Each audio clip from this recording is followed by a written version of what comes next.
Sa detalye ng mga balita, patuloy na uulanin ang malaking bahagi ng bansa hanggang sa Sabado. Epekto ito ng low pressure area at ng hanging habagat. Ayon kay Benny Estereja ng Pag-asa, bagamat mababa ang tsansa ng naturang LPA na maging bagyo, magdadala naman ito ng mga pagulan sa susunod na 2 araw sa Metro Manila, Cagayan Valley, Calabarzon, Aurora, Marinduque, Visayas, Ilocos Region, gayon din sa Cordillera Administrative Region, rest of Central Luzon, Bicol Region, Occidental Mindoro, Oriental Mindoro at Romblon. Huling namataan ng Pag-asa, ang naturang sama ng panahon sa layong 370 kilometers silangan ng Daet, Camarines Norte. Inaasahan itong dadaan sa Central at Northern Luzon simula kagabi hanggang mamayang gabi, bago ito tuluyang lumabas ng Philippine Area of Responsibility sa Sabado. Sinabi ni Estereja na habagat naman ang magpapaulan sa Palawan at Mindanao hanggang bukas.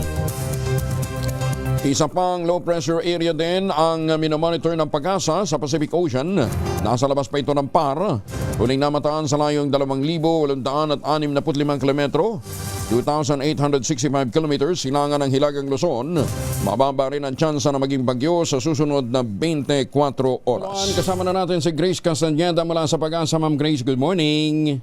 Yes, good morning din po Sir Angel at sa ating mga taga-subaybay. So kanina nga pong alas 3 yung low pressure area na minomonitor natin ay huling namataan sa layong 390 kilometers east ng Kasiguran, Aurora. Mababa po yung chance nito na maging bagyo within the next 24 hours. Ngunit ina-expect po natin magdudulot ito ng mga kalat-kalat hanggang sa malawakang mga pag-ulan sa Cagayan Valley, Cordillera Administrative Region at sa bahagi din po ng Aurora. So kahit po ngayon na mababa pa yung chance nito na maging bagyo, meron po itong mga pag-ulan, yung mga moderate to heavy na mga pag-ulan na dala sa malaking bahagi po ng Luzon. Samantala, for the area din ng Metro Manila, Ilocos Region, rest of Central Luzon, Calabarzon, Bicol Region, Occidental Mindoro, Oriental Mindoro, Marinduque, Romblon at Northern Samar, dahil nga po ina-expect natin yung LPA din na ito ay tatawid or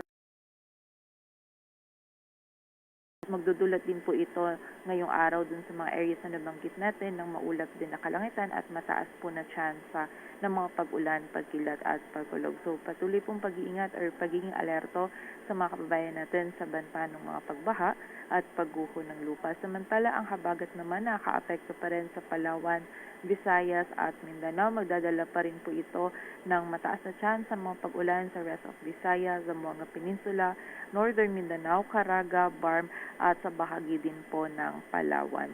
So muli po, pag-iingat pa rin sa posibilidad ng mga pagbaha at pagguho ng lupa. And kapag po tayo ay lalabas, huwag pa rin natin kalimutan yung mga pananggalang natin dito sa mga pag-ulan nito.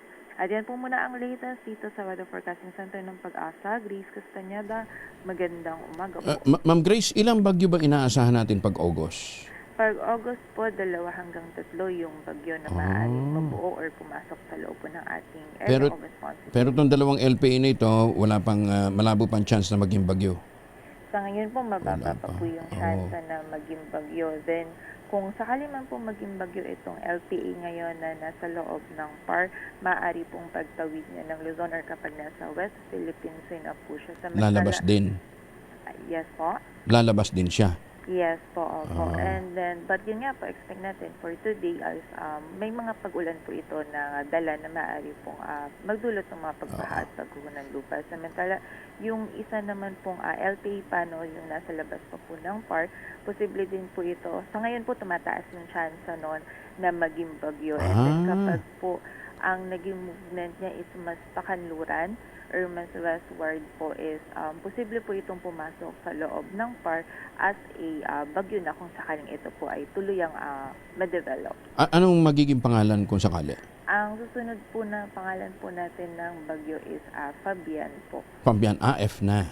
Okay, sige. Opo. Thank you, Ma'am Grace. Magandang umaga. Maraming salamat po, Sir Angel. Thank you. Si Grace Castañeda mula po naman sa Pag-asa.